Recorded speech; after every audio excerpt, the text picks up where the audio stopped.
Muy buenas noches, tengan todos ustedes. Soy el doctor Eduardo Antonio Lara Pérez. A nombre de la Fraternidad Médica por la Salud, Médicos Unidos por México, les doy la más cordial bienvenida este viernes 23 de septiembre del año 2022, ya iniciado el otoño. Y el tema del día de hoy va a ser medicina hiperbárica y su aplicación en padecimientos neurológicos. Y va a ser impartida por la doctora Brenda de Jesús Fuentes Torres. La doctora Fuentes es médico cirujano por la Universidad Veracruzana, tiene maestría en Administración en Sistemas de Salud por la Universidad Veracruzana, hizo medicina hiperbárica y subacuática reconocida por la Universidad Nacional Autónoma de México. Tiene diplomado en medicina en ambientes especiales, avalado por la UNAM también. Es médico adscrito a hospitalización en el Hospital Solferino de la Cruz Roja Mexicana, Delegación Veracruz, Boca del Río. Jefa de servicio de medicina hiperbárica del Hospital Solferino de la Cruz Roja Mexicana, también de la Delegación Veracruz, Boca del Río. Y jefa del Departamento de Calidad, Enseñanza e Investigación Médica en el Hospital Solferino de la Cruz Roja Mexicana, Delegación Veracruz, Boca del Río. Es para mí un gusto el que esté aquí nuevamente nuestra querida colega y amiga, doctora Brenda de Jesús Fuentes Torres, a la cual le cedo la palabra. El micrófono es suyo. Hola, buenas noches. Antes que nada, muchas gracias por la invitación nuevamente. Es un gusto el poder estar aquí y compartir toda esta práctica que llevo de medicina hiperbárica. Y el tema de hoy que vamos a tratar es un tema bastante interesante, que es la medicina hiperbárica y su aplicación en los padecimientos neurológicos. Si llega a tener alguna duda, al final podremos resolverla. ¿Pueden ver la presentación? Sí, perfectamente. Ok, bueno, pues vamos a iniciar.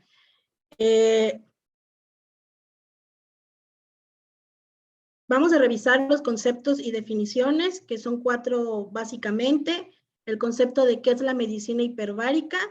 Bueno, para que sepan, la medicina hiperbárica es una rama de la medicina en ambientes especiales que consiste en administrar oxígeno puro al 100% a través de un dispositivo presurizado que es la cámara hiperbárica.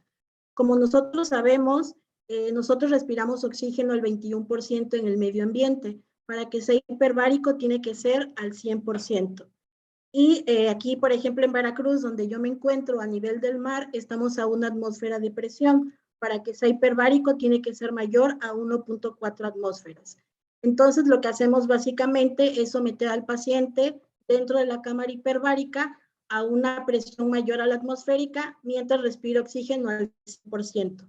Esta combinación genera diferentes beneficios, los cuales son, pues mejora el sistema, mejora la circulación sanguínea, regula el sistema inmunológico, obviamente mejora la oxigenación en los tejidos, ayuda a generar nuevos vasos sanguíneos y en general activa diferentes mecanismos celulares.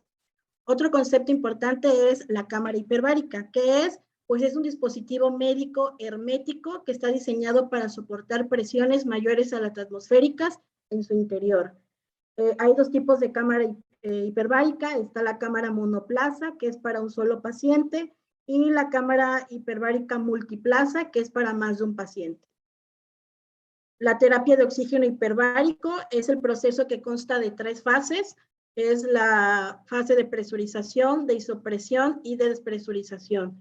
La fase de presurización consiste en pues meter la presión a la que queremos llegar del tratamiento, que como mencioné tiene que ser mayor a 1.4 atmósferas, y la duración de esta primera fase depende de qué tan rápido tolera el paciente que metamos la presión. La cámara hiperbárica simula un buceo. El paciente va a tener una sensación similar a bucear. En esta primera fase, el paciente va a sentir que se tapan sus oídos y se va a utilizar ciertas maniobras para disminuir esa molestia.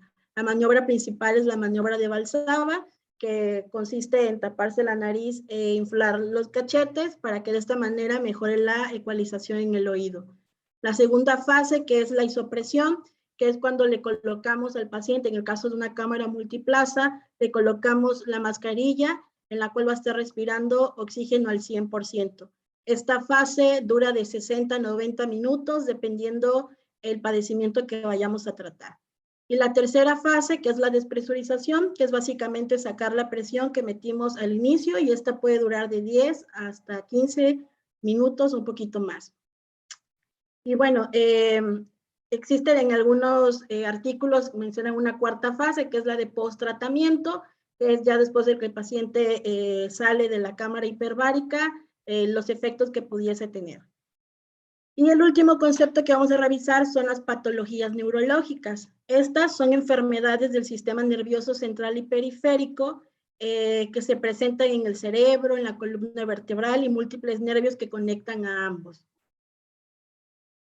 Como introducción, tenemos que la medicina hiperbárica ha demostrado ser una herramienta clave para tratar diversos padecimientos neurológicos, ya que se conoce la capacidad que tiene para la regeneración axonal a nivel central y periférico, en la reducción del edema cerebral, además de que también mejora el flujo sanguíneo y delimita las zonas de infarto cuando éstas suceden.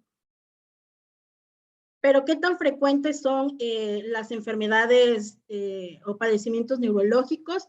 Según la Organización Mundial de la Salud, cientos de millones de personas en todo el mundo sufren un trastorno neurológico. Más de 6 millones de personas mueren cada año por accidentes cerebrovasculares y más del 80% de estas muertes se producen en países de ingresos bajos o medianos. Mucho tiene que ver, obviamente, la educación a la salud, la educación a la prevención de ciertas enfermedades, además de que está asociada a muchos padecimientos crónicos degenerativos.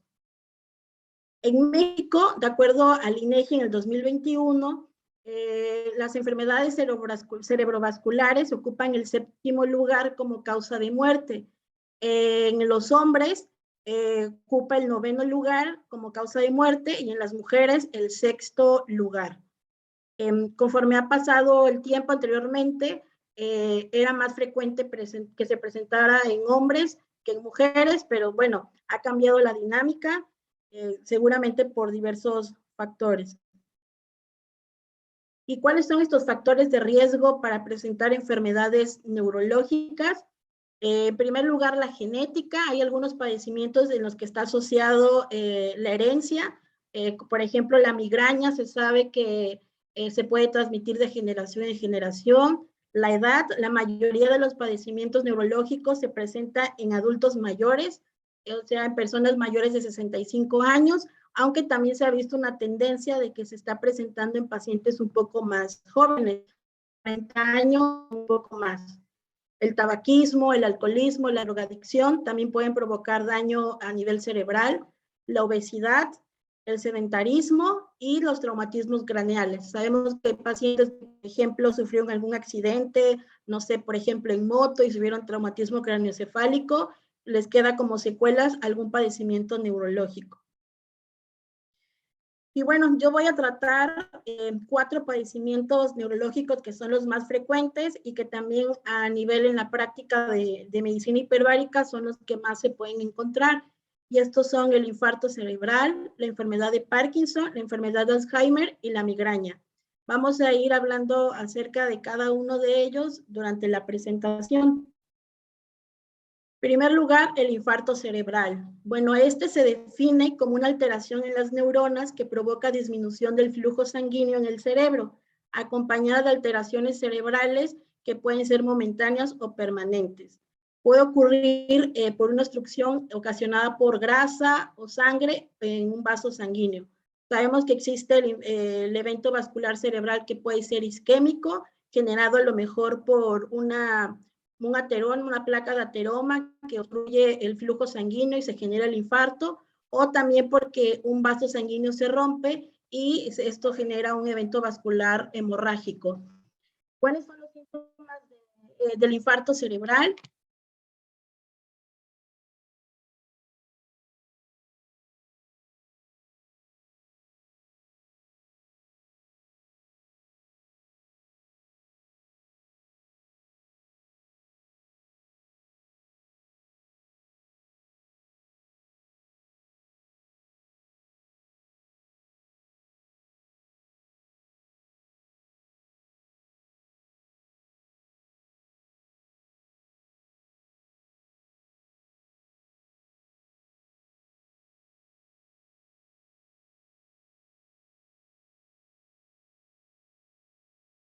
No se escucha, doctora.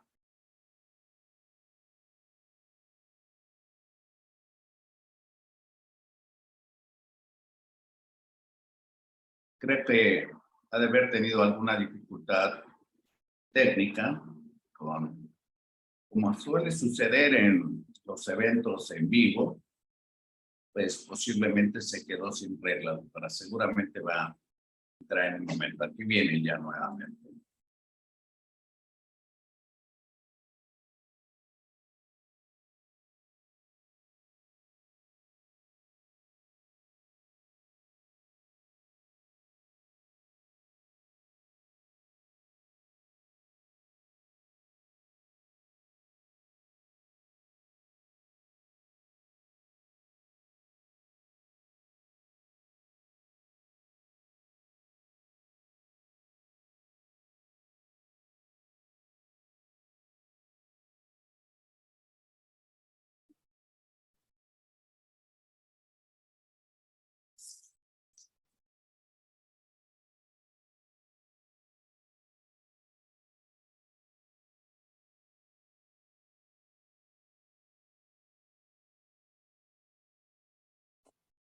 ¿Me escuchan?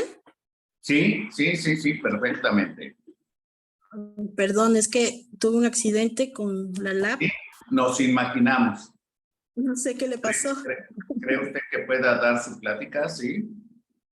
¿Pueden ver la pantalla? Sí, se ve, está en pantalla y su presentación está todavía no en formato de presentación, se ve pequeña.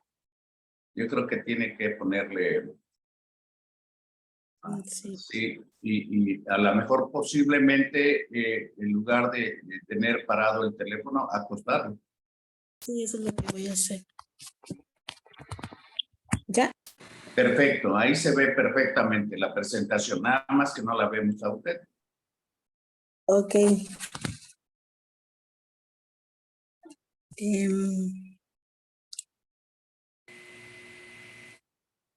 Ahora ya. Sí, se ve perfectamente. Ok. Pero usted no se ve.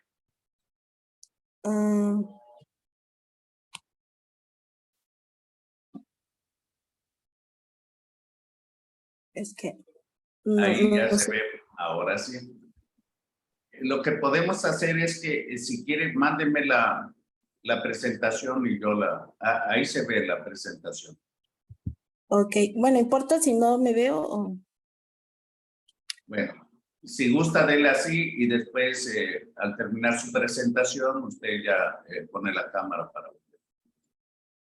Ok. Bueno, bueno, me quedé en la parte de... Iba a empezar a hablar acerca de los síntomas, acerca del infarto cerebral. Los síntomas más frecuentes son la alteración repentina de la visión. Esto ocurre regularmente, vemos al paciente que típicamente puede dejar de ver de manera espontánea. También puede presentar pérdida repentina de la fuerza de un brazo, una pierna o ambos, que esto también es muy frecuente. Regularmente también conocemos al paciente que de la nada, a lo mejor en un día habitual, lo despierta y siente que ya no puede mover un brazo, una pierna. También sensación de hormigueo en cara, brazo y o pierna, y la aparición repentina de problemas para hablar, coordinar y o cefalea, que también es un rasgo muy característico en los pacientes que presentan precisamente problemas para hablar. Vemos que el paciente tiene una parte como si arrastrara la lengua, que es una característica también de estos pacientes. Bueno, ¿cuáles son los factores de riesgo? La edad y el sexo. La edad, como mencionaba al principio, regularmente se presenta en adultos mayores, mayores de 65 años. El sexo anteriormente era de preferencia o era más notorio en hombres, ahora se ha cambiado, al menos aquí en México, ahora es más frecuente en mujeres. El sedentarismo, el alcoholismo y tabaquismo. La hipertensión arterial es una de las enfermedades crónicas degenerativas que está muy asociada a los pacientes con infarto cerebral, sobre todo los infartos isquémicos, los hemorrágicos, porque por el mismo aumento de la presión pueden presentar ruptura de los vasos, de algún vaso sanguíneo en el cerebro. La diabetes mellitus y la hipercolesterolemia, que esta está más asociada a los eventos vasculares cerebrales de origen isquémico. Y bueno, y ahora, ¿cuál es la aplicación de la oxigenación hiperbárica en el infarto cerebral? Bueno, pues tenemos que el mecanismo de acción del oxígeno hiperbárico es que promueve la regeneración axonal. Es capaz de permitir que los axones se regeneren y de esta manera manden mejor la señal que se vio afectada por el infarto cerebral. Disminuye el edema cerebral. Incluso hay ya información acerca de que los pacientes que reciben tratamiento con medicina hiperbárica pueden disminuir el edema hasta, a diferencia de los pacientes que no reciben este tipo de terapias, lo pueden recibir de otra... si quieren me permiten un momento, perdón, es que ya puedo abrir mi computadora. Y ahorita me conecto desde la... Claro.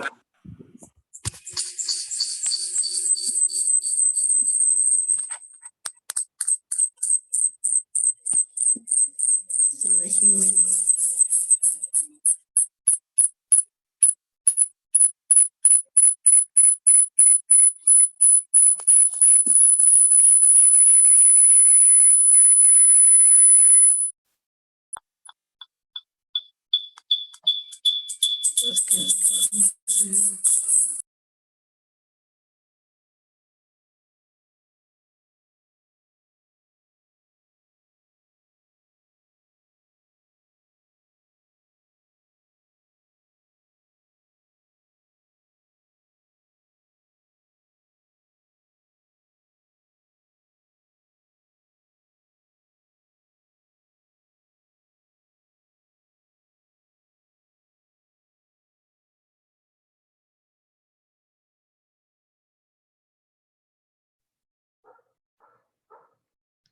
Ahora sí ya pueden ver la presentación. Todavía no sé, ahí se ve perfecto. Ya, de verdad, una enorme disculpa, pero... Sí, no hay problema. Adelante. Ok. Bueno, mencionaba acerca de los efectos fisiológicos.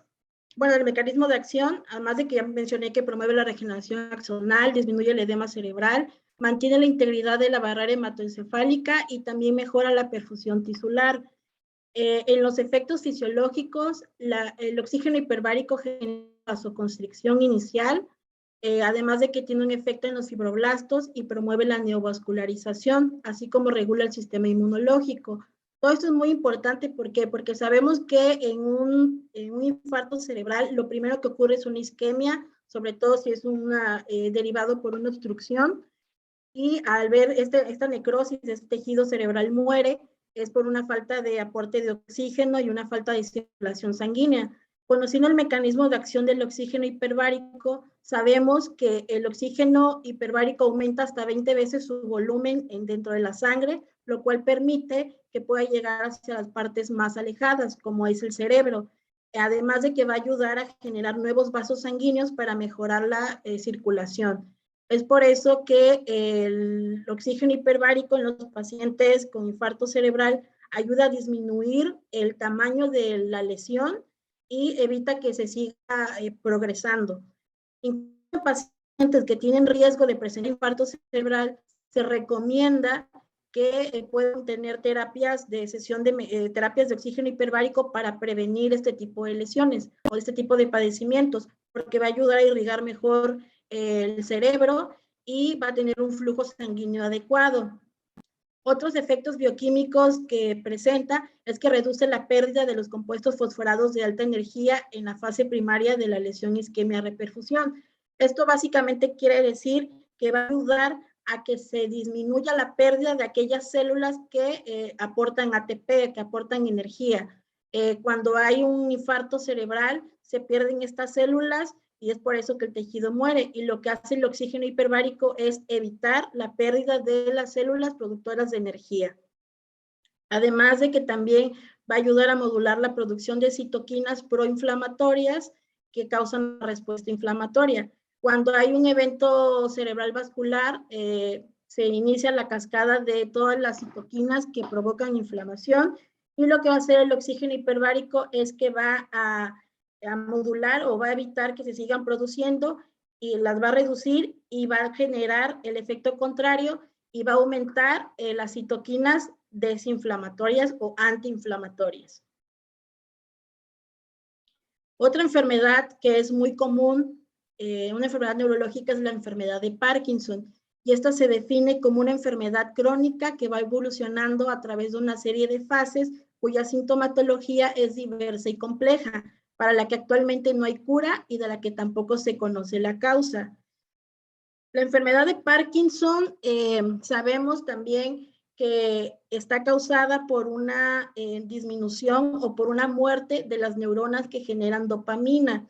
Estas células que generan dopamina, sabemos que la dopamina ayuda a todo lo que es el movimiento, o sea, todo lo que es motor. Por eso cuando van muriendo estas células, el paciente va a empezar a presentar alteraciones en los movimientos. ¿Cuáles son los síntomas más frecuentes? Estos se dividen en motores y no motores. Los motores, que es el principal, es el temblor en reposo, que es básicamente como reconocemos la enfermedad de Parkinson, porque es el paciente que regularmente tiene temblor en las manos o temblor al caminar. También puede presentar rigidez, bradicinesia, que es esta lentitud para hablar, y la inestabilidad. Los pacientes pueden sufrir caídas, incluso también se conoce como la marcha parkinsoniana.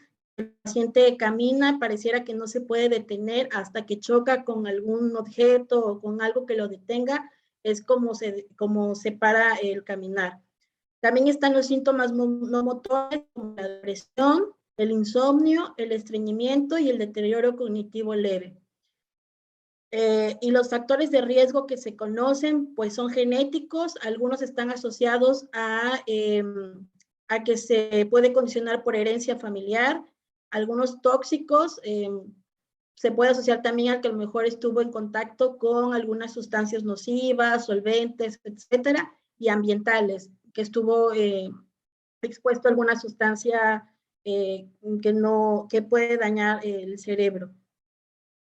Y bueno, ¿cuál es su aplicación? Bueno, el mecanismo de acción es que mejora la oxigenación tisular, o sea, mejora la oxigenación en el tejido cerebral, mejora el flujo sanguíneo a nivel del sistema nervioso central y tiene un efecto sobre los neurotransmisores.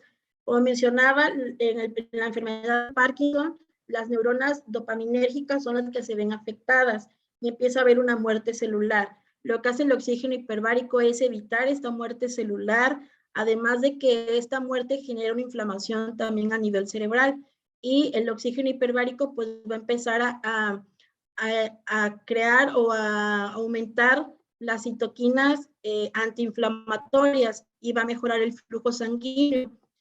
Efectos fisiológicos mencioné, tiene un efecto antiinflamatorio, también genera una vasoconstricción que genera disminución del edema cerebral y mejora la microcirculación. En cuanto a sus efectos bioquímicos, potencia el efecto de algunos medicamentos que controlan la enfermedad y favorece la producción de las enzimas detoxificadoras. La gran ventaja que tiene el oxígeno hiperbárico es que no solo en la enfermedad neurológica, sino en otros padecimientos, ayuda a potenciar muchos de los fármacos que se utilizan para muchas enfermedades. En este caso, por ejemplo, la levodopa, que es la que se utiliza para la enfermedad de Parkinson, se ve beneficiada por el estímulo del oxígeno hiperbárico. Otro padecimiento frecuente es la enfermedad de Alzheimer. Esta se define como una enfermedad que afecta a las células del cerebro, provocando que se degeneren y mueran. Quienes la padecen presentan un deterioro progresivo en la capacidad para procesar el pensamiento, afectando la memoria, la orientación, el lenguaje, el aprendizaje, el cálculo, etc. La teoría respecto al Alzheimer es que es como una intoxicación por ciertas proteínas, que son la beta amiloide y la proteína tau. se conoce o se sabe que empiezan a acumularse este tipo de células. La proteína tau se acumula dentro de las neuronas y la beta amiloide comienza a saturarse o comienza a incrementar su número entre las neuronas. Entonces, cuando hay esta intoxicación por ambas proteínas, comienza a tener un deterioro. Las células o los axones comienzan a dañarse y la señal comienza a fallar, la comunicación entre las neuronas. Y esto también a su vez provoca que el cerebro comience a hacerse un poco más pequeña, la corteza cerebral, y la principal zona que se ve afectada al inicio es el hipocampo. Y el hipocampo, como sabemos, es la parte del cerebro que va a controlar la memoria. Es por eso que en los pacientes con Alzheimer el síntoma clásico es precisamente la pérdida de memoria. Entonces, ¿cuáles son los síntomas más frecuentes? Como acabo de mencionar, la pérdida de la memoria. Hay que saber diferenciar. A lo mejor una persona normal que consideramos, entre comillas, olvidadiza puede decir, ay, olvidé mis llaves, pero una persona con Alzheimer puede decir, no sé para qué sirve una llave, no recuerdo para qué sirve una llave, o no recuerdo para qué sirve esto. Estamos hablando de algo un poco más serio. También presenta problemas en el lenguaje, pues la misma pérdida de la memoria. Muchos de los pacientes comienzan a tener dificultad para hablar porque comienzan a olvidar las palabras, comienzan a olvidar cosas básicas como el lenguaje. También comienzan a tener problemas para realizar tareas familiares o actividades cotidianas, tanto como, por ejemplo, vestirse, comer, se olvidan que tienen que comer, entre otras necesidades básicas. También presentan desorientación en tiempo y espacio. Es un paciente que no sabe dónde está, qué día es. Fácilmente se pierden los pacientes con Alzheimer porque se desorientan. Puede presentar cambios de ánimo precisamente por la alteración que tienen en el hipocampo y pues también se ven afectados anímicamente por el hecho de que comienzan a darse cuenta eventualmente que están perdiendo la memoria y eso les genera pues depresión o alguna otra cuadro como ansiedad. Tienen cambios de personalidad también. A veces vemos a los pacientes que cuando están lúcidos, pues son las personas que regularmente eran antes de empezar con los síntomas de Alzheimer y cuando presentan Alzheimer o estos episodios de pérdida de memoria pueden tender a ponerse agresivos o de alguna otra manera. Y bueno, también llegan a tener problemas para reconocer objetos y o rostros conocidos, que esta es la etapa ya más avanzada del Alzheimer, que son los pacientes que no pueden reconocer ni siquiera a su familia o a los seres más cercanos y ni siquiera a veces a ellos mismos si se ven en un espejo. Y bueno, ¿cuáles son los factores de riesgo? No hay un factor propiamente o un detonante. Se sospechan factores genéticos, que hay alguna alteración genética o incluso hereditaria, y también la edad. Se conoce o se sabe que es más común en el adulto mayor, sin embargo, también se ha notado que pueda presentarse en personas un poco más jóvenes y cuando son menores entre 40 a 60 años, se puede considerar como un Alzheimer de inicio precoz. Y bueno, ¿cuál es la aplicación de la terapia de oxígeno hiperbárico en la enfermedad de Alzheimer? Bueno, su mecanismo de acción es que reduce la hipoxia. Como mencionaba, comienza a haber una pérdida del flujo sanguíneo, no hay suficiente flujo sanguíneo, y lo que hace el oxígeno hiperbárico es precisamente irrigar y llenar de mayor oxígeno el tejido dañado. Reduce la carga amiloide. Como mencionaba, el amiloide es una proteína tóxica que si se acumula comienza a destruir el tejido cerebral y la comunicación entre las neuronas. Y lo que hace el oxígeno hiperbárico es precisamente disminuir esa carga de beta-amiloide y también ayuda a reducir la carga de la proteína tau. Y también reduce los procesos inflamatorios. Al final de cuentas, si hay una destrucción en cualquier parte del organismo, siempre va a haber una respuesta por el sistema inmunológico y generalmente provoca inflamación. Por eso el oxígeno hiperbárico va a estimular todos los procesos antiinflamatorios. Y bueno, sus efectos fisiológicos, regenera los axones, tanto central como periféricos, genera una vasoconstricción, lo cual ayuda a disminuir el edema cerebral, mejora la microcirculación y también mejora la neuroplasticidad y reduce los radicales libres. Los radicales libres también, si hay un aumento de ellos, también pueden ser tóxicos y generar también la muerte de las células. ¿Y qué efectos bioquímicos tienen? Pues reduce la producción de citoquinas proinflamatorias y aumenta la producción de citoquinas antiinflamatorias. Es muy parecido al mismo de los padecimientos anteriores. Y bueno, por último está la migraña. Esta se define como una enfermedad del sistema nervioso central que se presenta con cefalea recurrente, en general pulsátil, acompañada por síntomas autonómicos y de aumento de la sensibilidad de estímulos, como la luz, los sonidos y el movimiento. En el caso de la migraña, básicamente sabemos que todo dolor de cabeza está muy asociado a la vasodilatación. Hay un engrosamiento de los vasos sanguíneos a nivel cerebral, que es lo que genera dolor. ¿Cuáles son los síntomas más frecuentes? Se dividen en tres: los sensoriales, los motores y los conductuales. En los síntomas sensoriales se pueden ver síntomas visuales. Regularmente el paciente con migraña, con aura, empieza a ver a lo mejor como lucecitas antes de que empiece el dolor de cabeza. Y los somatosensoriales.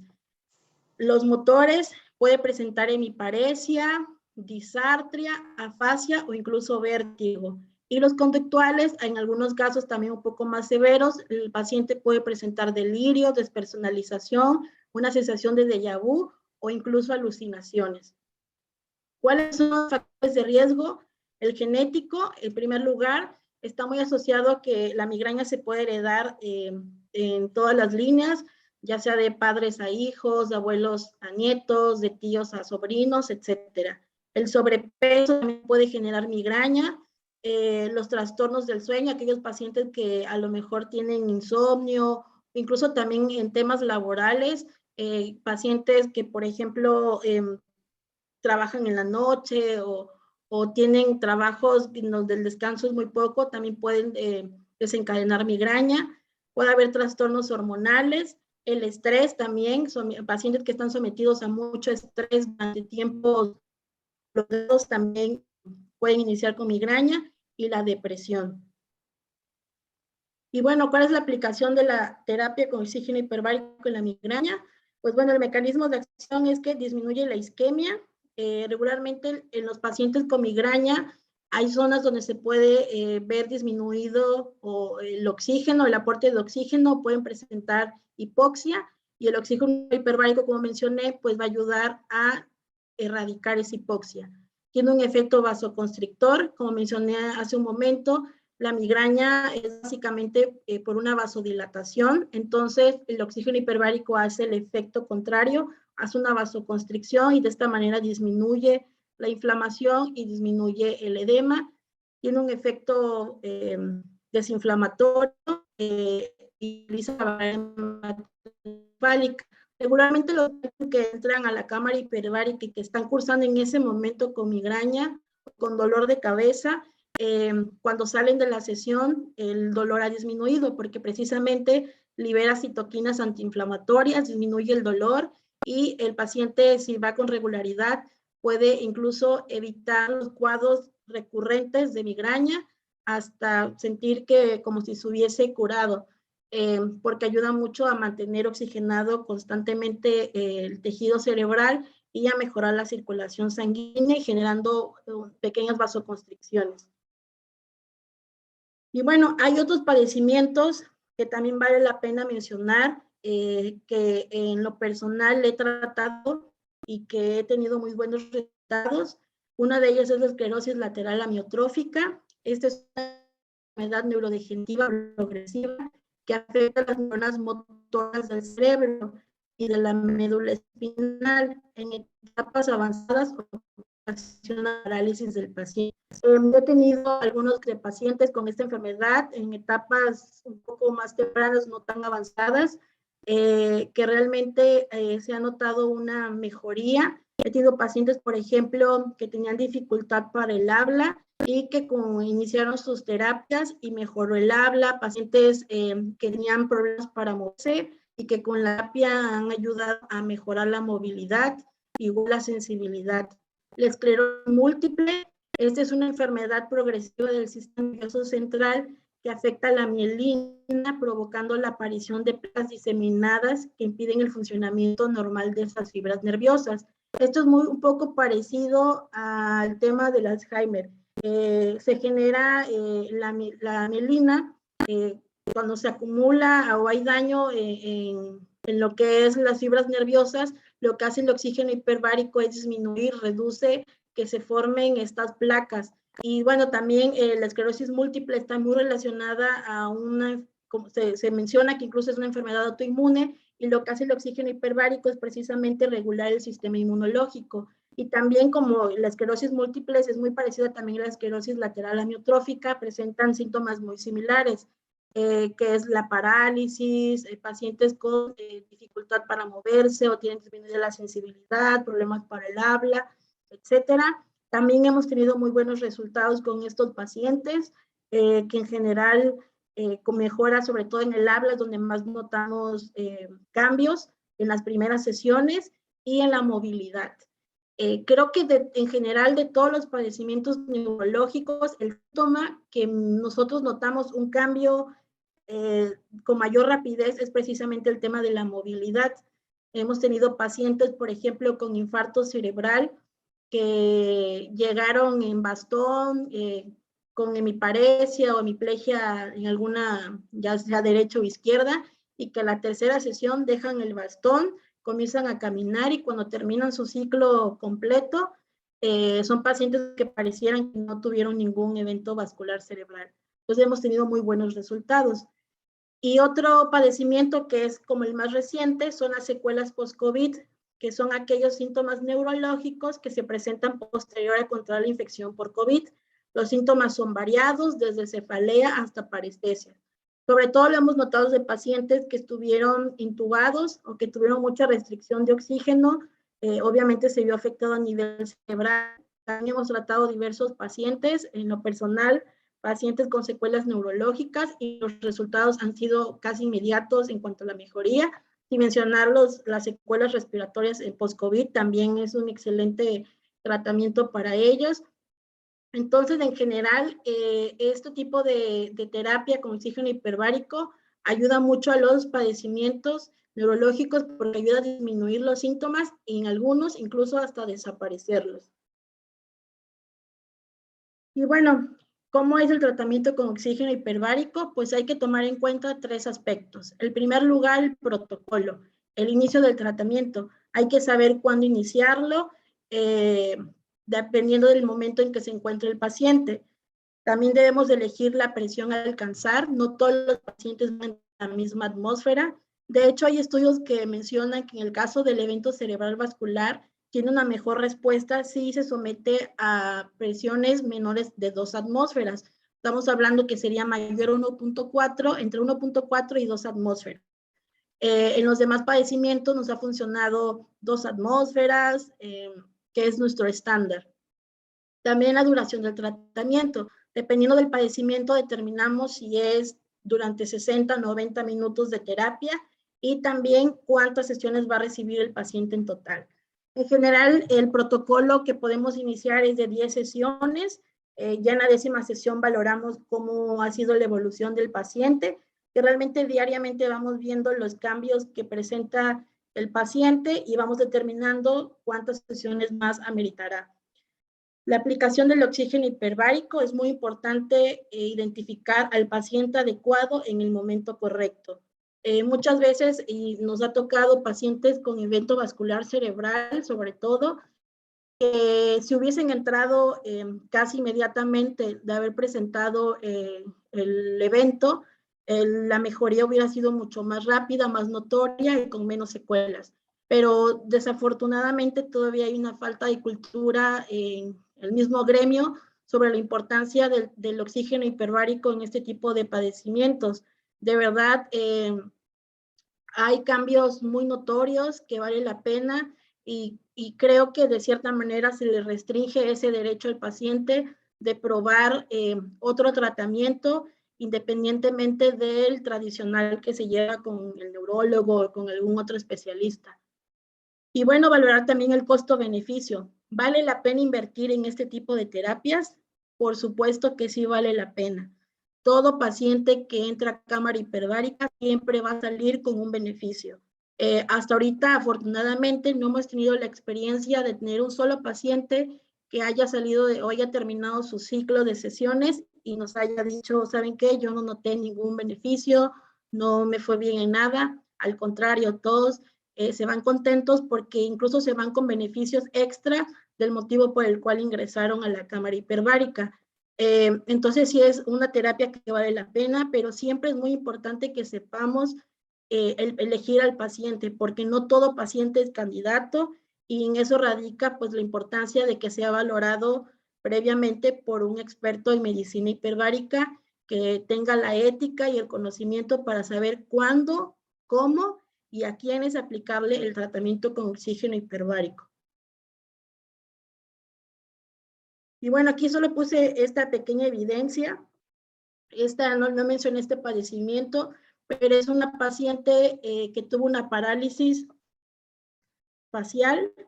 Aquí no se aprecia quizá mucho, no sé si logran alcanzar. Esta es cuando inició con la parálisis. Aquí se ve paralizada la parte de la cara, tiene desviación de la comisura bucal. Y esta es la paciente a la quinta sesión.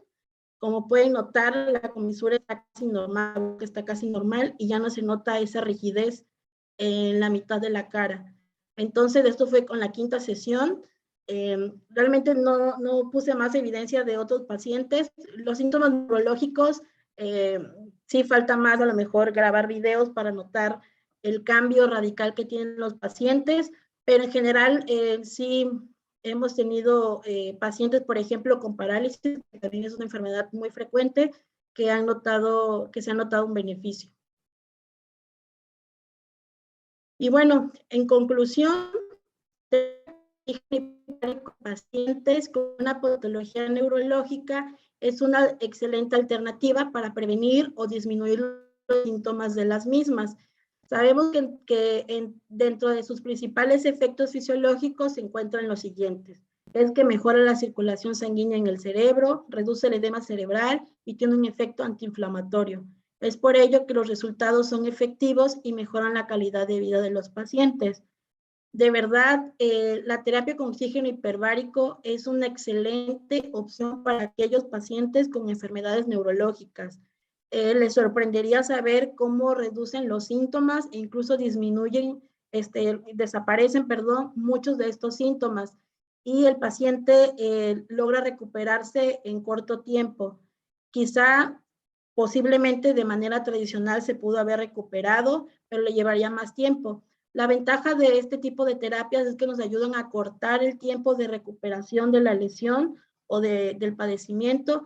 Algunos padecimientos sabemos que no tienen cura, como el Parkinson, el Alzheimer, no se van a curar, pero sí podemos brindar al paciente una calidad de vida al disminuir los síntomas y desaparecer algunos de ellos. Entonces, creo que es muy importante que todos sepamos esto para brindarles esa opción al paciente y no únicamente quedarnos con el tema del tratamiento tradicional farmacológico, etcétera. Obviamente esto es una combinación, el oxígeno hiperbárico es un coadyuvante de todo el tratamiento, de la atención multidisciplinaria. Sabemos que el paciente va a requerir atención obviamente farmacológica, indicada por un neurólogo, va a necesitar rehabilitación física, incluso también atención psicológica, entre otras especialidades que se puedan sumar.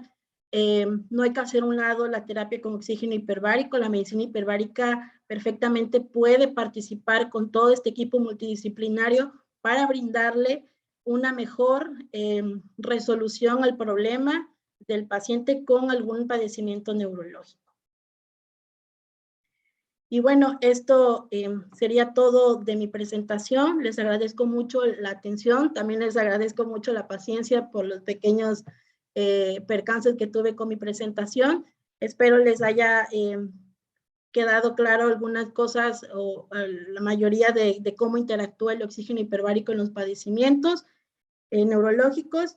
Y aquí les dejo mi contacto con toda confianza si tienen alguna duda sobre un paciente, porque también pasa mucho que hay ciertos padecimientos, no solo neurológicos en general, que el médico tiene dudas si se puede tratar con cámara hiperbárica o no. Y claro que sí, hay muchos padecimientos que les sorprendería que se pueden tratar con cámara hiperbárica y que los resultados van a ser extraordinarios. Muchas gracias.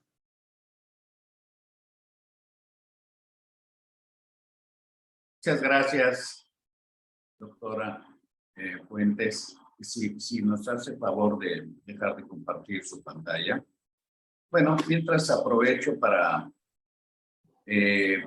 anunciar que nos visitaron de Nayarit, que nos hicieron favor de unirse a algunos médicos, Dalia Carolina Jauregui, Marta Alicia, Víctor, también Mujeres de Jalapa, el doctor Roberto Rodríguez de Minatitlán. Y bueno, definitivamente que la medicina hiperbárica no solamente es desconocida, sino yo me imagino que necesitamos más información. No solamente los médicos y los pacientes, sino difundir más los beneficios, las aplicaciones y los sitios, porque si hablamos de la República Mexicana, por ejemplo, yo he estado en algunas ciudades de España y España tiene una gran cantidad de centros de medicina hiperbárica. Sí. Y yo no sé aquí en México qué tanto tenemos de centros de medicina hiperbárica. Pues donde más hay centros de medicina hiperbárica regularmente son en lugares donde hay playa, precisamente, o donde se practica el buceo, porque originalmente la cámara fue diseñada para los buzos. Entonces se practica mucho la medicina hiperbárica, que esta es la parte más bien de subacuática, en el caso de este tipo de centros. Aquí, por ejemplo, en Veracruz, en el puerto, hay muy pocos lugares. También creo que en otros lugares a nivel de la República Mexicana se ha desvirtuado un poco el uso de la medicina hiperbárica y creo que eso también radica el por qué muchos colegas le restan credibilidad a este tipo de terapias. Y es que algunos lo utilizan únicamente con fines estéticos. Yo no estoy peleada con que se utilice para este tipo de cosas, porque sí tiene beneficios el oxígeno hiperbárico para la piel, el cabello, retrasa incluso el envejecimiento, pero no es el principio fundamental de la oxigenación hiperbárica. Entonces, muchos lugares también no tienen propiamente cámaras hiperbáricas y las venden como cámara hiperbárica y se desvirtúa ahí el uso de la cámara hiperbárica. Entonces, muchos lo asocian como de, es un tratamiento estético, cuando no es así. Aquí en Veracruz hay varios lugares donde se puede dar este tipo de terapia de manera profesional. Sin embargo, los costos varían de una a otra. Pueden ser desde los 500 pesos hasta los 2,500, dependiendo el lugar y también el tipo de cámara que sea. Hay otros lugares donde también tienen cámara hiperbárica en otras partes del estado, que no son propiamente lugares de playa, como Ciudad de México, etcétera, que se les da también un uso terapéutico, pero hay muy poca información al respecto. Incluso entre nosotros también no hay muchos médicos hiperbaristas. Al menos de mi experiencia, en la Facultad de Medicina no tomamos una clase de medicina hiperbárica, ni siquiera nos dieron información acerca de la medicina hiperbárica y subacuática. Entonces, algo que se tiene que estudiar aparte y te tiene que interesar ese rubro, conocer qué es la medicina hiperbárica para que te llame la atención y poder buscar. Y en parte eso, el desconocimiento entre nosotros mismos ha generado que no podamos ofrecer, porque al final no podemos ofrecer algo que no conocemos. Bien, por ejemplo, yo sé que en algunos destinos de playa turísticos hay cámara hiperbárica, que generalmente está controlado por la Secretaría de Marina. Digo esto con conocimiento de causa porque hace 50 y tantos años, yo al estar buceando a pulmón, con puro snorkel, bajé demasiado y cuando subí era mi desesperación y empecé a sangrar de los oídos. Me imagino, sentía que me iba a reventar allá abajo.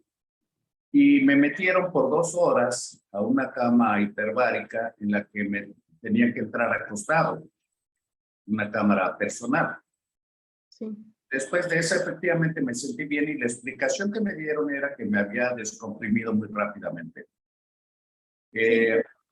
Bueno, una de las preguntas es, Veracruz, por ejemplo, pues antes se decía que no era turístico y peleaba prácticamente con Acapulco. Pero ahora tenemos muchos destinos turísticos que hacen buceo. Y me refiero al buceo porque pues parece ser que hablando de turismo sería la indicación de urgencia de alguien que está buceando y se descomprime de manera brusca. Veracruz cuenta con, o alguno de los destinos turísticos tienen camas hiperbáricas. Sí, aquí en Veracruz sí hay cámaras diseñadas para tratar enfermedades descompresivas. En la cámara que, por ejemplo, la que yo trabajo, que es la de la Cruz Roja Mexicana, en la cámara que nosotros tenemos, sí hemos tratado a un par de buzos que han presentado enfermedades compresivas. Hay otros lugares donde también se puede usar, por ejemplo, el Tecnológico de Boca del Río, también tiene cámara de buceo.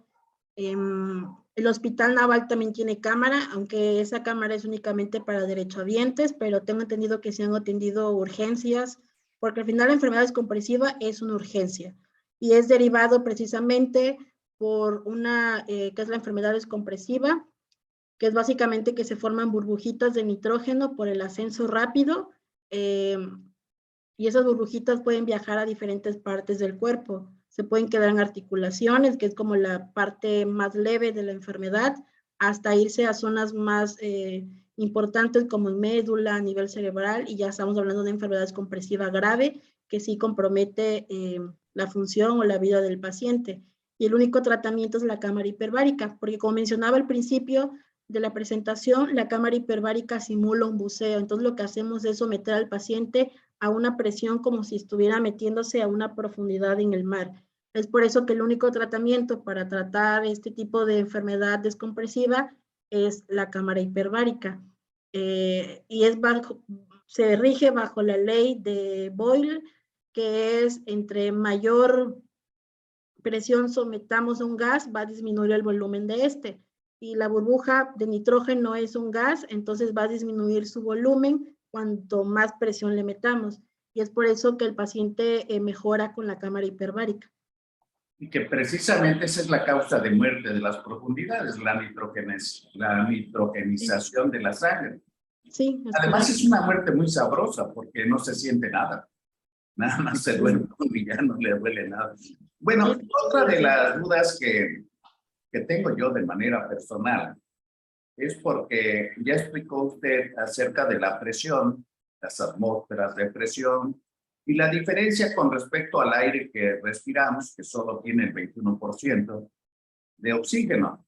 Y esa ecuación del 21% que está supeditada a una presión barométrica, ¿no? Aquí al nivel del mar, diferente en la Ciudad de México o ciudades muy elevadas como el Cusco a 5.600 metros de altura, pues trae una serie de alteraciones neurológicas. En el Cusco, por ejemplo, le llaman el chorote o mal de montaña. Entonces me imagino que tienen problemas de circulación y oxigenación. Pero también recuerdo hace muchos años el tratamiento para algunas enfermedades psiquiátricas, principalmente psiconeurosis, les daban el gas carbógeno. Y este gas carbógeno, quiero yo entender, o al menos así lo entiendo yo, es una mezcla de oxígeno al 100%, que pues prácticamente es tóxico.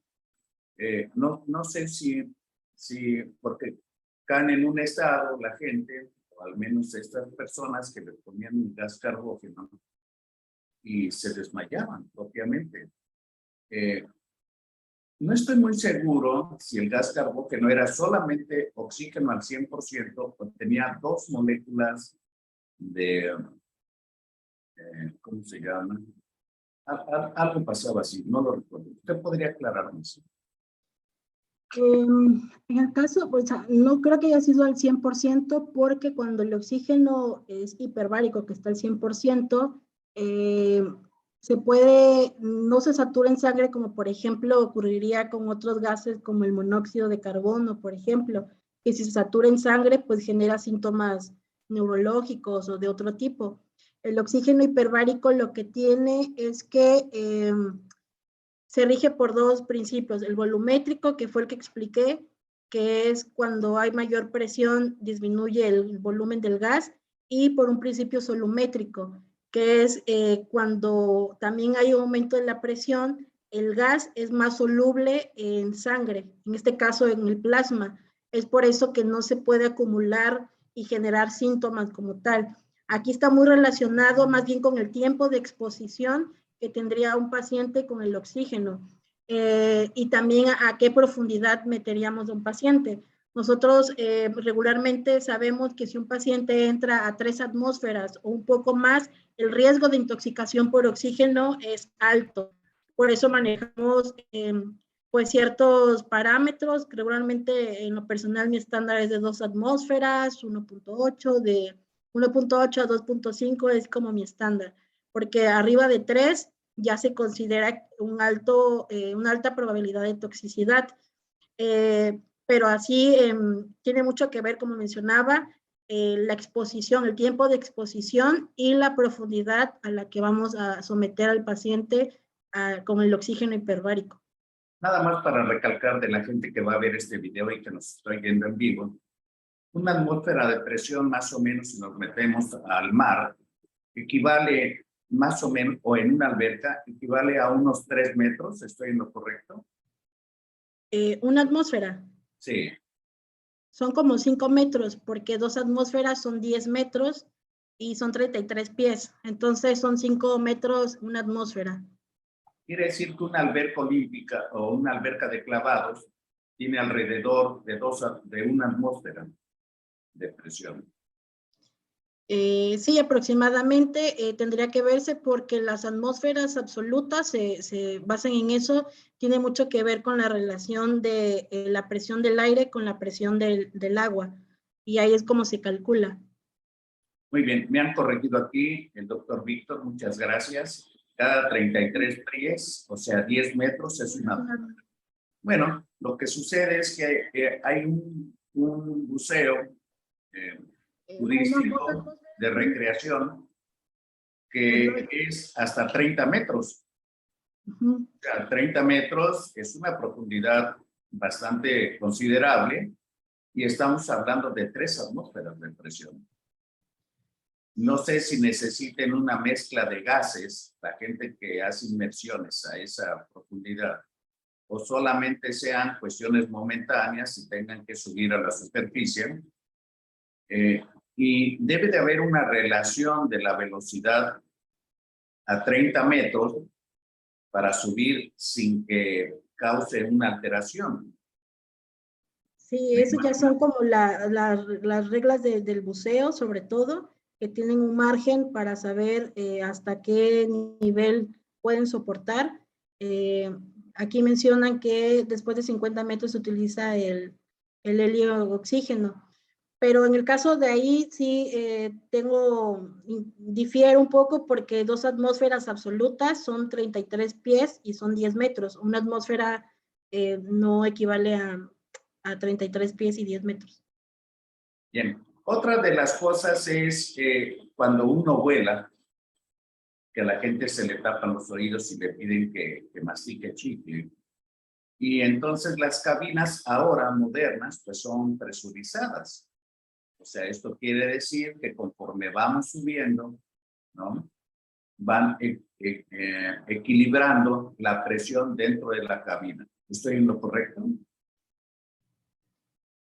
Sí, en el avión también es temas de ambientes presurizados. En el avión también se utiliza ese tipo de cosas, solo que es un poco diferente a la medicina hiperbárica, pero igual se manejan presión. De hecho, en pacientes que van a someterse a sesión de cámara hiperbárica y que van a tener un vuelo, por ejemplo, no se recomienda que vuelen el mismo día, sino que esperen al menos 12 horas porque van a tener un cambio de presión y sí pueden presentar una descompresión.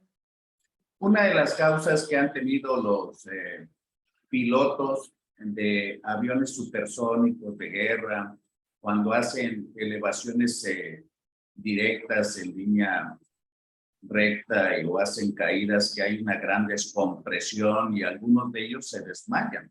O sea, se desmayan por la descompresión o porque produce efectos hipóxicos secundarios a que tienen una mezcla de oxígeno, que ese oxígeno pues no es al 100%. Es una mezcla de oxígeno muy parecido al aire que respiramos. De hecho, creo que rellenan parte de los tanques con oxígeno ambiental, con aire ambiental. ¿Será esa la causa? A lo mejor necesitaban una concentración mayor de oxígeno para soportar esos cambios atmosféricos tan bruscos. Pues puede ser también multifactorial. Obviamente cada paciente es diferente. Algunos organismos no se acoplan mucho o les cuesta más trabajo acoplarse a ese cambio brusco de presión. Incluso nosotros vemos en los pacientes que pueden presentar siempre el riesgo de barotrauma pulmonar o barotrauma de oído, de senos paranasales, porque les cuesta trabajo hacer este cambio de presión, porque ya sea que no están acostumbrados o a lo mejor lo están haciendo de una manera muy rápida. Pero si hay ciertas estrategias, puede ser desde el uso de la combinación del gas que están utilizando, dependiendo también a la altura que va a estar, la presión, el tiempo de exposición, que tiene mucho que ver también, para determinar cuál es la mejor opción para ellos. Sí. Aunque no es estrictamente del tema del día de hoy de los pacientes, de padecimientos neurológicos, pero el paciente diabético con complicaciones de mala circulación, sobre todo en las extremidades inferiores, también cursa con insensibilidad porque hay alteraciones en los nervios periféricos. Sí. ¿Es una indicación o hay una aplicación para la medicina barométrica con el síndrome de pie frío o esos pacientes que tienen mutilaciones porque les da gangrena y todo eso para pacientes diabéticos crónicos descontrolados? El uso del oxígeno hiperbárico. Sí. Sí, de hecho, es todo el tema que sea de heridas, el oxígeno hiperbárico es una excelente alternativa porque estimula el proceso de cicatrización, mejora la circulación sanguínea, disminuye la hipoxia y la isquemia del tejido afectado, reduce el edema también y bueno, va a ayudar a generar nuevos vasos sanguíneos. En nuestra experiencia creo que es lo que más he visto de pacientes con pie diabético o con heridas en general, heridas crónicas, y la mejoría es muy notoria. Además de que también tiene el oxígeno hiperbárico un efecto bacteriostático, ayuda a controlar el proceso infeccioso y también potencia el efecto de algunos antibióticos. Muy bien, hace como 52 años, siendo yo estudiante de medicina, nos mandaban al Hospital General de la Ciudad de México. El Hospital General de la Ciudad de México en ese entonces se caracterizaba mucho por hacer grandes cirugías de problemas que afortunadamente ya no son tan frecuentes. Voy a mencionar algunos. Por ejemplo, varices esofágicas por hipertensión portal en personas alcohólicas. Y entonces se utilizaba una técnica de Womack, que prácticamente lo partían en dos, el pobre hombre, para hacer una derivación por cotado o portosistémica, para resolver el problema de las varices esofágicas y la citis. Pero estos pacientes con mucha facilidad, pues con daño hepático y todo eso, hacían grandes dehiscencias de la herida, que era muy amplia, y tenían muchos problemas de cicatrización con infecciones recurrentes. Y recuerdo que uno de mis maestros, el doctor Eduardo Echeverría, hermano del presidente, que es un gran cirujano, por cierto, pedía que les dieran sesiones en cámara hiperbárica. Me imagino que con la intención de evitar infecciones o que tuvieran mejor tropismo y se cerrara esa herida por la operación de la derivación. No sé si usted pudiera comentar de eso. Sí, de hecho, como mencionaba, el tema de las heridas en general ayuda a cualquier tipo de herida, ya sea aguda o crónica. Obviamente también va a disminuir el proceso inflamatorio porque libera cascadas de citoquinas antiinflamatorias. Entonces, en ese tipo de procedimientos, además de que va a ayudar a la herida, pues también va a estimular el sistema inmunológico, va a reducir la inflamación, toda la respuesta inflamatoria generada por el procedimiento se va a ver disminuida debido a la interacción del oxígeno hiperbárico. Entonces, tiene sentido. Actualmente, una excelente combinación es de oxígeno hiperbárico con cura avanzada. Y actualmente hay diferentes métodos para hacer una cura avanzada, desde apósitos especiales que tienen plata, alginato de calcio, perdón, entre otros productos más, que combinado con la cámara hiperbárica, el tiempo de recuperación del paciente con heridas se acorta muchísimo. Nosotros, bueno, en mi experiencia he estado utilizando esas dos alternativas de cura avanzada con cámara hiperbárica y en verdad hemos tenido muy buenos resultados. Pacientes que a lo mejor, por ejemplo, las úlceras varicosas, que tardan muchísimo tiempo en cerrar y que incluso pacientes llevan años con ellas, hemos logrado cerrar ese tipo de úlceras combinado con cura avanzada y medicina hiperbárica en semanas o un par de meses. Entonces, sí es una excelente estrategia, una excelente opción para tratar temas de heridas.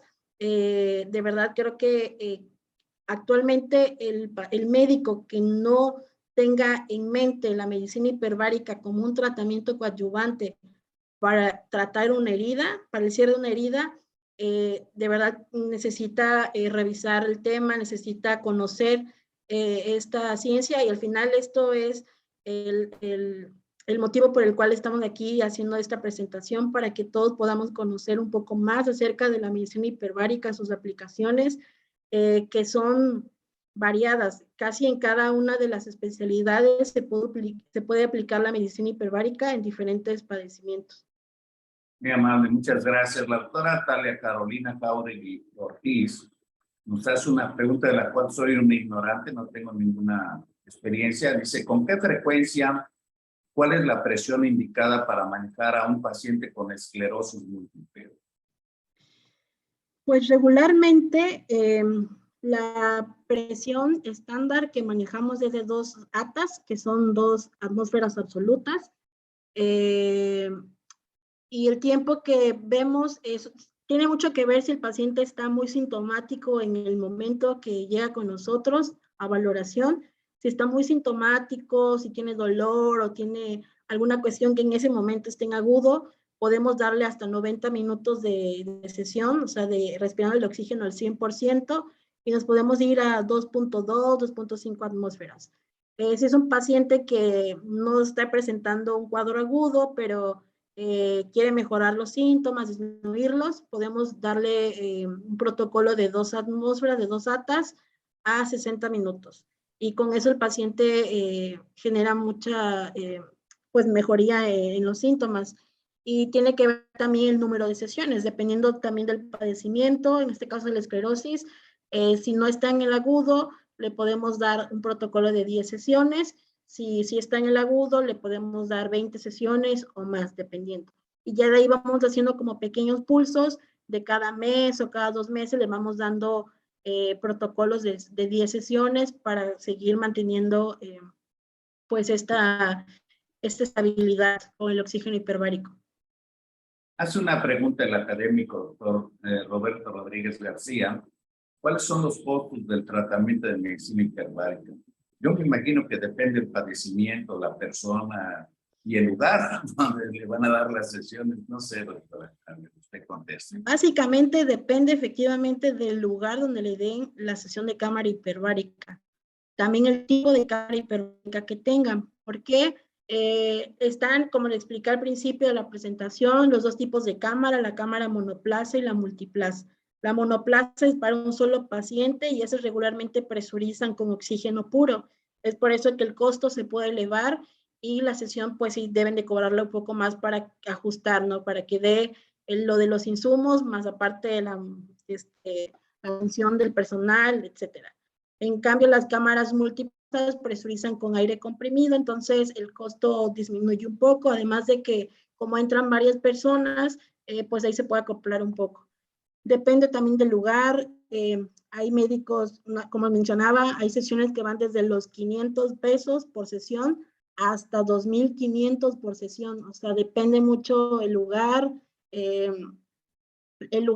tanto de infraestructura como en la localización geográfica no es lo mismo a lo mejor tener una cámara en Veracruz, en playa, o tener una en Cozumel, o tener una en Ciudad de México, varía, y también la demanda que haya, porque obviamente entre más cámaras hiperbáricas haya en la zona, pues quizá el tema de la competencia hace que disminuya un poco el costo, pero varía. Ahí realmente para elegir, yo diría que para elegir una cámara hiperbárica, independientemente del costo, tienen que verificar, uno, que el paciente reciba una valoración pre-tratamiento y tiene que ser por un experto en medicina hiperbárica, o sea, que sepa acerca de medicina hiperbárica para que pueda decidir el médico si es candidato o no a entrar a cámara hiperbárica, o sea, debe haber un protocolo antes de entrar a la sesión. Dos, que en la cámara hiperbárica a la que van a entrar también le brinden seguridad. Por ejemplo, en la cámara en la que yo trabajo, nuestro plus es que el paciente siempre entra acompañado por personal de enfermería que lo asiste dentro de la cámara hiperbárica. Entonces, ese es un plus. No todas las cámaras hiperbáricas te brindan eso. Regularmente a veces el paciente entra solo y pues le puede generar ansiedad, inseguridad, o si presenta alguna, no sé, algún problema dentro de la cámara, pues para sacar al paciente de la cámara se necesita varios minutos porque se cierra la puerta herméticamente, se cierra a presión, entonces no se puede abrir rápidamente, sí tiene que tardar algunos minutos. Entonces eso le brinda seguridad al paciente.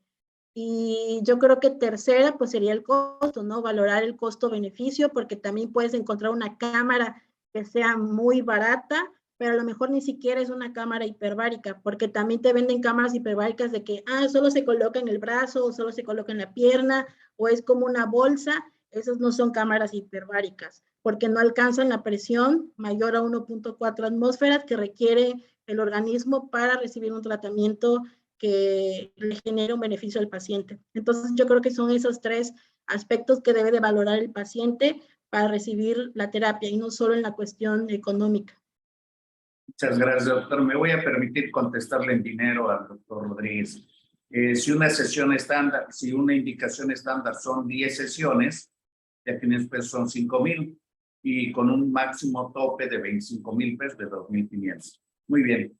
La doctora Talía Carolina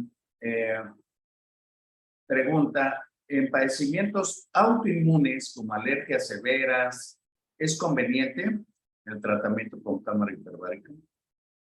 Sí es conveniente y sí ayuda a mejorar los síntomas alérgicos, porque como mencionaba, el oxígeno hiperbárico regula el sistema inmunológico. Y también alguna vez me preguntaron, ¿y cómo el sistema inmunológico sabe qué tal si yo someto a mi paciente a cámara hiperbárica y el sistema inmunológico se vuelve un caos porque lo estoy estimulando? Y realmente ocurre eso porque, uno, tenemos que saber a qué presión lo vamos a someter y también el tiempo de exposición. Dependiendo de esos dos factores, vamos a saber cuánto estimulamos al sistema inmunológico. En pacientes, por ejemplo, que tienen rinitis alérgica, no se recomienda que entren cuando están presentando muchos síntomas, sobre todo congestión o escurrimiento nasal. ¿Por qué? Porque pueden presentar barotrauma de senos paranasales. Si hay mucha congestión o escurrimiento, cuando nosotros metemos presión, puede presentar mucho dolor por la congestión, tanto en la nariz como en el oído. Y en el oído puede ocurrir que haya edema, incluso ruptura de la membrana timpánica o hemorragia derivado de eso. Se servir un poco más para prevenir los cuadros recurrentes de rinitis alérgica antes de que esté muy sintomático el paciente. Mientras esté sintomático, tendría que llevar su tratamiento farmacológico, sobre todo por el tema de la presión. Ya una vez que pasa ese cuadro agudo, entonces ya el paciente se puede someter para empezar a darle el tratamiento y que disminuya la recurrencia de estos cuadros agudos. ¿Hay estudios de investigación, casuísticas de eso? Sí, hay estudios de investigación. De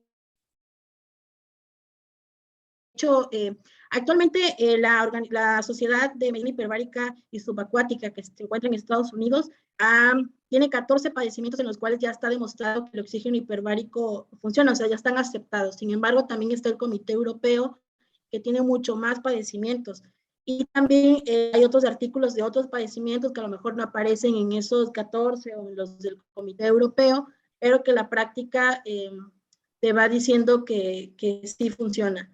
Por ejemplo, en el caso del tinnitus, que es ese zumbido de oído que muchos pacientes llegan a presentar, el Comité Europeo a veces nos lo menciona como que no funciona o no hay mucha evidencia acerca del beneficio del oxígeno hiperbárico en estos pacientes. En mi experiencia, yo he tenido gran cantidad de pacientes con tinnitus porque para mi sorpresa es un padecimiento muy recurrente y en general yo diría que el 80% de los pacientes presentan mejoría de los síntomas. Logro disminuir pues la intensidad del tinnitus y pues es la evidencia que nosotros tenemos. Obviamente cada centro podrá tener ciertos padecimientos que a lo mejor no aparecen y ese es otro tema que también falta mucho, al menos aquí en México, mucha publicación, o sea, no hay muchas publicaciones aquí en el país acerca de protocolos de medicina hiperbárica. Casi todos los que encontramos son de Argentina, de España. España publica mucho acerca de medicina hiperbárica, Estados Unidos, Rusia, pero en México hay muy poquitos que se han dedicado a publicar. Muy bien. La doctora Jauregui preguntaba cuál es la edad mínima en los pacientes pediátricos, pero completa su pregunta mencionando que su hijo de 4 años sufre de alergias severas. ¿Y qué protocolo recomienda si es factible a esa edad? Sí, de hecho no hay una edad límite, pueden entrar desde bebecitos, desde recién nacidos, hasta el más grande del adulto mayor. Yo el más adulto mayor, más grande que he tenido ha sido de 98 años. Niños no he manejado porque sí se necesita un equipo especial, que en este caso se utiliza un casco, que es como una bolsita que se le pone al niño para que pueda respirar, porque en el adulto se utilizan las mascarillas y puede ser incómodo, aparte de que tendría que ser una mascarilla muy chiquita, al menos en los bebés. En el caso de que menciona de 4 años, si es candidato a entrar a cámara hiperbárica, obviamente se tiene que hacer primero una valoración médica, conocer sus antecedentes, saber si es candidato y se puede iniciar un protocolo. En el caso de niños, podríamos iniciar con una dosis leve que sería como 1.5 atas durante 60 minutos y el protocolo inicial serían 10 sesiones. Muy bien. Bueno, pues es un tema polémico y a lo mejor tenemos que hacer otra sesión. Los pacientes de 4 años con alergias severas, yo le recomiendo a la doctora Jauregui que le tome una radiografía AP y lateral de cráneo. Son niños que frecuentemente hacen inflamación de la vía de Valdelli y tienen una serie de presiones porque es la edad de aireación de los senos frontales. Entonces, pero a esa edad, los cambios de presión producen problemas en los etmoidales. Y vemos niños que simplemente por sonarse, fuerce, hacen etmoiditis. Entonces, secundariamente se infectan. Entonces, hay que tener mucho cuidado, siento yo, con lo de las presiones. A lo mejor podría ayudar un poco que tomaran una radiografía de cráneo en 2 proyecciones y ya más específico y más de su especialidad tendrían que medirle el flujo inspiratorio máximo para ver cuántos litros maneja por minuto. Esa es la edad precisamente en la que se puede hacer. Bien, doctora, por desgracia ya hasta nos pasamos del tiempo, ha estado bueno. Quisiera que nos diera un mensaje final antes de cerrar nuestra transmisión. Sí, claro que sí. Bueno, antes que nada, agradecer por la invitación. Siempre para mí es un gusto participar en este tipo de videoconferencias porque me permite darles a conocer lo que es la medicina hiperbárica.